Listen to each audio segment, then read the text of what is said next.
Sa hirap ng buhay ngayon, kailangan madiskarte ka sa lulutuin mo. Hindi na kailangan yung pagyayabang, pabongga-bongga ng pagkain. Eto, gaya nito. Sama-sama na yan.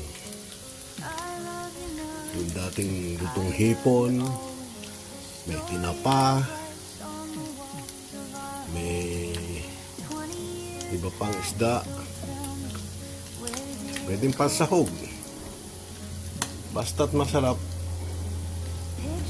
diskarte lang yan.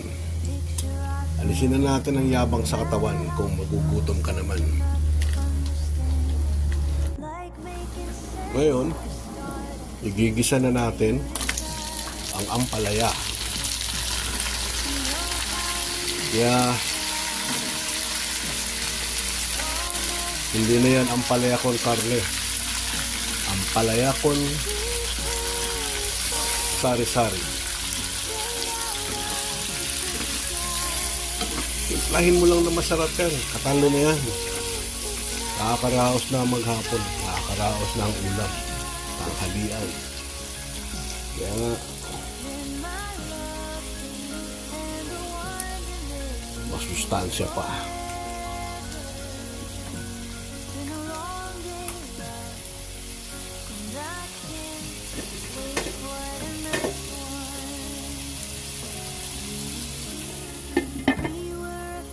Takpan muna natin. In 5 minutes, balikan. Yan na. Lagyan natin ng konting sabaw.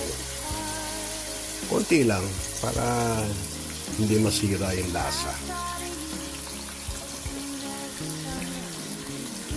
Para mapakulo lang niya. Mapalambot ng konti ang ampalaya.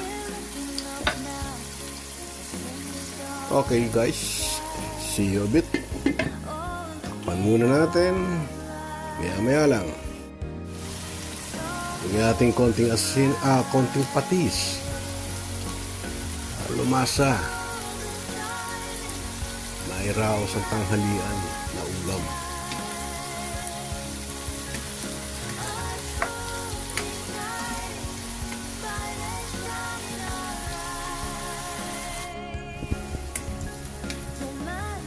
Malapit na.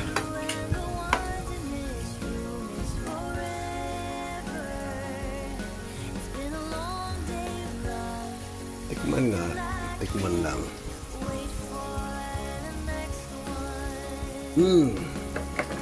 Suabe.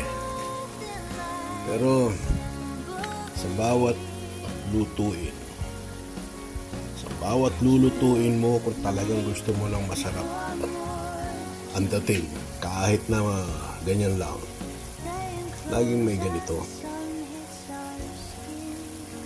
Mamacita's oyster sauce.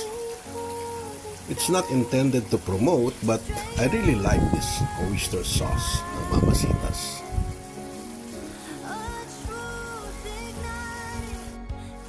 Okay, may Mamacita's na.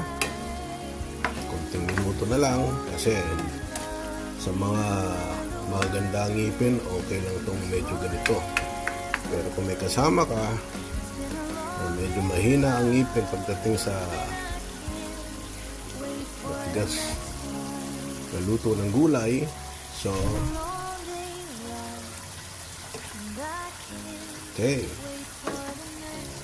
I think we're good.